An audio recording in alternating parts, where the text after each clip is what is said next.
जड़ों से जुड़ने का दिन। एक छोटे कस्बे में हरिप्रसाद जी नाम के बुजुर्ग रहते थे। उम्र 70 पार कर चुकी थी।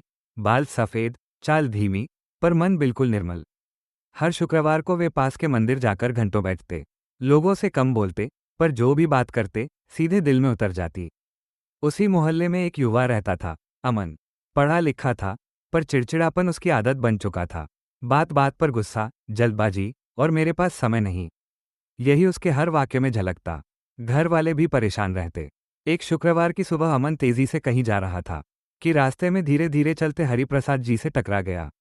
अमन बड़बड़ाया, इतनी धीमे चलते हो, रास्ता ही रोक देते हैं। हरिप्रसाद जी मुस्कुराए और बोले, बेटा, समय तुम्हारे पास कम नहीं, धैर्य कम है। अमन ने अनसुना कर दिया, पर बात दिल में चुभ गई। शाम को जब वो वापस लौटा, देखा मंदिर के बाहर वही बुजुर्ग बच्चों में फल बांट रहे थे। वो रुक गया। अमन बोला, आप रोज यहाँ आते हैं? इसमें क्या मिलता है? हरिप्रसाद जी ने कहा, मैं कुछ देने नहीं आता, मैं यहाँ आकर खुद को पाता हूँ। अमन चकित होकर बैठ गया। तब हरिप्रसाद जी बोले, बेटा, जिंदगी 3 बातों पर टिकी है। पहला, समय की कद्र। दूसरा, संबंधों की गर्माहट। तीसरा, मन की शांति। आज आदमी तेज दौड़ रहा है, पर उसे पता ही नहीं कि पहुंच कहाँ जाना है। शुक्रवार मेरे लिए रुकने का दिन है, अपने मन की धूल झाड़ने का दिन। अमन ने पूछा, पर मैं शांति कैसे पाऊं? सब कुछ होते हुए भी बेचैन रहता हूं। हरिप्रसाद जी ने पास पड़े सूखे पत्ते को उठाया और बोले, ये पत्ता पेड़ से टूटकर हवा के भरोसे है। जिस तरफ हवा घुमाएगी, जाएगा। बेचैन मन भी ऐसा ही होता है, लेकिन जड़ से जुड़ा पेड़ आंधी में भी खड़ा रहता है।